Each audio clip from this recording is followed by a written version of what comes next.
বিসমিল্লাহির রহমানির রহিম। আসসালামু আলাইকুম। আশা করি যে যেখানে আছেন আল্লাহ তাআলার অশেষ রহমতে অনেক অনেক ভালো আছেন। আজকে আপনাদের সাথে শেয়ার করব পাকা আমের বড়া রেসিপি। আশা করি রেসিপিটি অনেক অনেক ভালো লাগবে। প্রথমে এখানে আমি পাকা আম নিয়েছি, তো আমটাকে খুব ভালোভাবে ধুয়ে নিয়েছি।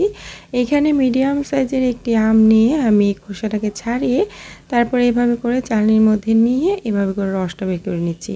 তবে আপনি চাইলে কিন্তু এটাকে কেটে ব্লেন্ডারে ব্লেন্ড করে নিতে পারেন। তো এতে করে কিন্তু একবারে আমার কাজটা হয়ে যাচ্ছে। এটাকে আমি একবারে ছেঁকে তারপরে পিউরিটা বের করে নিচ্ছি, একদম ফ্রেশ, এর মধ্যে কোনো আঁশ থাকবে না। তো এটা আমার বের করে নেওয়া হয়ে গেছে। এখন আমি এর মধ্যে বাকি উপকরণগুলো মিশিয়ে নিচ্ছি, আর দেখতেই পাচ্ছেন কত সুন্দর রসটা বের হয়েছে। তো এখানে দিয়ে দিচ্ছি 1 কাপ চালের গুঁড়া, এরপর দিয়ে দিব 1/3 কাপ ময়দা। এখন এর মধ্যে চিনি দিয়ে দিচ্ছি, যেহেতু আমটা মিষ্টি চিনিটা বুঝে দিতে হবে। 1/4 কাপ দিয়েছি আমি, তবে আপনি আপনার স্বাদ মতো দিয়ে দিবেন। অল্প একটু লবণ দিয়ে দিয়েছি স্বাদের ব্যালেন্সটা ঠিক রাখার জন্য।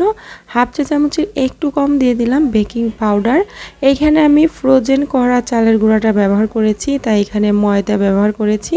তবে আপনি যদি ফ্রেশ চালের গুঁড়া ব্যবহার করেন তাহলে ময়দা না দিলেও হবে, অথবা 1 কাপ চালের গুঁড়ার সাথে 1 কাপ ময়দা দিতে পারেন। তো এইখানে আপনি আপনার পছন্দ মতো দিয়ে দিবেন। কিছুক্ষণ আমি হাত দিয়ে খুব ভালোভাবে এটাকে মেখে নিয়েছি। এরপর অল্প অল্প করে পানি দিয়ে তারপরে একটা ডো তৈরি করে নেব। তো এই ডোটা খুব বেশি পাতলা হবে না, এটা মিডিয়াম একটা ডো হবে। তো আপনাদেরকে আমি দেখিয়ে দিব। পানিটা একবারে না দিয়ে অল্প অল্প করে দিয়ে হাতে একটু ভালোভাবে মেখে নিলে এটা নরম হবে, যেহেতু ফ্রোজেন ছিল অনেক দিন চালের গুঁড়াটা। তো এটা আমার কিন্তু তৈরি হয়ে গেছে, দেখতেই পারছেন। হাত দিয়ে এভাবে করে বড়া আকৃতিতে দেওয়া যাবে সেভাবে করে আমি এটাকে তৈরি করে নিয়েছি। এখন চুলা প্যানের মধ্যে তেল গরম করে আমি চামচ দিয়ে দিয়ে দিচ্ছি, তবে আপনি চাইলে হাত দিয়ে এটাকে দিয়ে দিতে পারেন।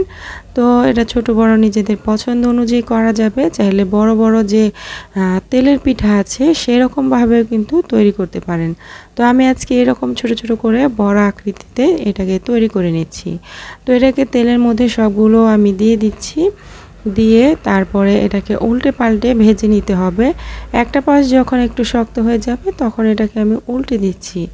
আর এগুলোকে একদম হাই হিটে না ভেজে মিডিয়াম হিটে ভাজতে হবে, তাহলে কিন্তু এটা সুন্দরভাবে হয়ে যাবে। আর হাই হিটে ভাজলে দেখা যাবে উপরটা খুব দ্রুত কালার চলে আসবে আর ভেতরটা কিন্তু কাঁচা থেকে যাবে। তো এটাকে আমি উল্টে পাল্টে ভেজে নামিয়ে নিচ্ছি। আর এগুলো মাশাআল্লাহ খুব সুন্দর হয়েছে, দেখতে যতটা সুন্দর খেতেও কিন্তু ততটাই মজার হবে। পাকা আম শেষ হয়ে যাওয়ার আগে একবার ট্রাই করে দেখবেন, আশা করি ভালো লাগবে। তো এটা আমি ঠান্ডা করে নিচ্ছি কিছুটা। নরম তুলতুলে পাকা আমের বড়াটা কিন্তু তৈরি হয়ে গেছে।